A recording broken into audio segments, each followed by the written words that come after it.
लखनऊ से बड़ी खबर। बीजेपी पिछड़ा वर्ग मोर्चा सदस्यता अभियान है। अल्पसंख्यकों को पार्टी से जोड़ने की मुहिम तेज हो गई है। आज आयोजित कार्यशाला की जाएगी। प्रदेश अध्यक्ष भूपेंद्र चौधरी भी इसमें शामिल होंगे।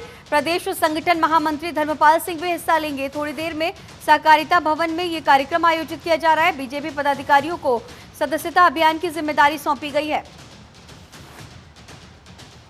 और इसी खबर पर और भी ज्यादा जानकारी के साथ हमारे सहयोगी लखनऊ से अवनीश हमारे साथ लाइव जुड़े हुए हैं। अवनीश, लगातार हम देख रहे हैं कि बीजेपी सदस्यता अभियान अलग अलग राज्यों में शुरू कर चुकी है और अब उत्तर प्रदेश में भी इसकी तैयारियां। सदस्यता अभियान में अल्पसंख्यक वर्ग को ज्यादा से ज्यादा जोड़ने की तैयारी है। आप मौजूद हैं लगातार लखनऊ में, राजधानी में, किस तरह की तस्वीर है? जी बिल्कुल, देखिए, भारतीय जनता पार्टी का सदस्यता अभियान 1 सितंबर को शुरू होगा और इसी को लेकर भारतीय जनता पार्टी की तैयारियां शुरू हो चुकी हैं। भारतीय जनता पार्टी पिछड़ा वर्ग मोर्चा की आज अहम बैठक है। इस बैठक में प्रदेश अध्यक्ष भूपेंद्र चौधरी मौजूद होंगे, तमाम जो नेता हैं वो भी मौजूद होंगे और उनकी मौजूदगी में जो है तमाम जो रणनीति है उसको जमीन पर उतारा जाएगा। तो हर वर्ग को साधने की कोशिश हो रही है, उसमें चाहे ओबीसी हो, चाहे अल्पसंख्यक वर्ग हो या दलित वर्ग हो, सभी को सदस्यता अभियान से जोड़ने की कोशिश हो रही है भारतीय जनता पार्टी की तरफ से। और यही वजह है कि सभी को अलग अलग जिम्मेदारियां दी गई हैं और पूरे उत्तर प्रदेश में 3 करोड़ जो नए सदस्य हैं वो बनाने का लक्ष्य रखा गया है। इसमें सांसद को अलग जिम्मेदारी दी गई, विधायक को अलग जिम्मेदारी दी गई है, संगठन से जुड़े हुए पदाधिकारी जो हैं उनको अलग जिम्मेदारी दी गई है, मंत्रियों को अलग जिम्मेदारी दी गई है। इस जिम्मेदारियों के साथ ही सभी की जवाबदेही भी तय होगी। साथ ही एक तरीके से भारतीय जनता पार्टी ये भी देखेगी कि कौन सा पदाधिकारी कितने ज्यादा सदस्य बनाता है और उसकी ताकत भी देखी जाएगी और उसी के बाद जो अगली रणनीति है, अगले जो कार्यक्रम है उसको घोषित किया जाएगा। तो एक बड़ा कार्यक्रम है भारतीय जनता पार्टी की तरफ से और इसी कार्यक्रम के तहत तमाम जो तैयारियां हैं उसको जमीन पर उतारा जा रहा है।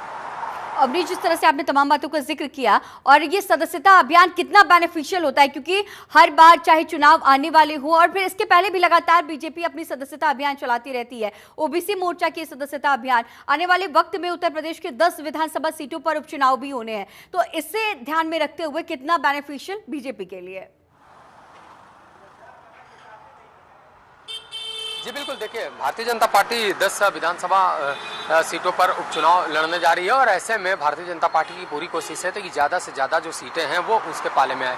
ये ज़्यादा से ज़्यादा सीटें तभी आएंगी जब लोगों को भारतीय जनता पार्टी से फिर से जोड़ा जा सके, क्योंकि लोकसभा चुनाव का जो नतीजा आया था वो नतीजे भारतीय जनता पार्टी के पक्ष में खास नहीं रहे और यही वजह है कि एक बार फिर से तैयारी की जा रही है ताकि पूरी ताकत के साथ, पूरी मजबूती के साथ उपचुनाव लड़ा जा सके। और खुद मुख्यमंत्री योगी आदित्यनाथ ने इसकी कमान संभाली है। अलग अलग जितने भी क्षेत्र हैं वहाँ वो खुद जा रहे हैं, वो उपचुनाव की तैयारियों का जायजा ले रहे हैं, बातचीत कर रहे हैं, जनप्रतिनिधियों से मुलाकात कर रहे हैं और इसी के साथ जनता को सौगात भी दे रहे हैं। तो एक बेहतर संदेश देने की कोशिश है, क्योंकि अगर उपचुनाव की बात करें तो 10 सीटें हैं, उसमें से करीब 5 ऐसी सीटें हैं जो समाजवादी पार्टी के खाते में है। ऐसे में उन समाजवादी पार्टी से वो सीटें छीनना सबसे बड़ी चुनौती है। खासतौर पर अगर देखा जाए तो अयोध्या से एक बड़ा संदेश जाता है, क्योंकि लोकसभा चुनाव में अयोध्या में लोकसभा सीट भारतीय जनता पार्टी हार चुकी है। समाजवादी पार्टी के वहाँ अवधेश प्रसाद ने जीत हासिल की थी। अब ऐसे में मिल्कीपुर से अवधेश प्रसाद विधायक रहे तो मिल्कीपुर की जिम्मेदारी खुद मुख्यमंत्री योगी आदित्यनाथ ने संभाली कि किसी तरीके से वहाँ से भारतीय जनता पार्टी को जिताया जा सके और एक बेहतर संदेश दिया जा सके। क्योंकि अगर उत्तर प्रदेश के संदेश की बात करें तो भारतीय जनता पार्टी के लिए अयोध्या ही सबसे बड़ा एक संदेश होता है। अगर अयोध्या में भारतीय जनता पार्टी हारती है तो कहीं ना कहीं उसका असर भी देखने को मिलेगा और यही वजह है कि उपचुनाव में पूरी तैयारी के साथ उतर रहे हैं।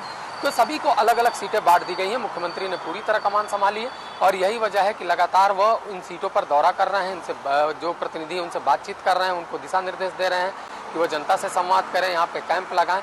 मंत्रियों को जिम्मेदारी दी गई है, यहाँ पे दोनों डिप्टी सीएम को जिम्मेदारी दी गई है। भूपेंद्र चौधरी को प्रदेश अध्यक्ष हैं भारतीय जनता पार्टी के, उनको जिम्मेदारी दी गई है। प्रदेश महामंत्री संगठन धर्मपाल सिंह को जिम्मेदारी दी गई है। यानी सभी कहीं ना कहीं अपनी जिम्मेदारी निभाते हुए नजर आ रहे हैं और सबसे बड़ी जिम्मेदारी जो है खुद मुख्यमंत्री योगी आदित्यनाथ निभाते हुए नजर आ रहे हैं और यही वजह है कि उपचुनाव की तैयारी में कोई कोर कसर भारतीय जनता पार्टी नहीं छोड़ना चाहती। अगर भारतीय जनता पार्टी 10 में से 8 सीटें भी जीतती है तो एक बड़ा मैसेज जाएगा कि भारतीय जनता पार्टी का कहीं से जनाधार कम नहीं हुआ है।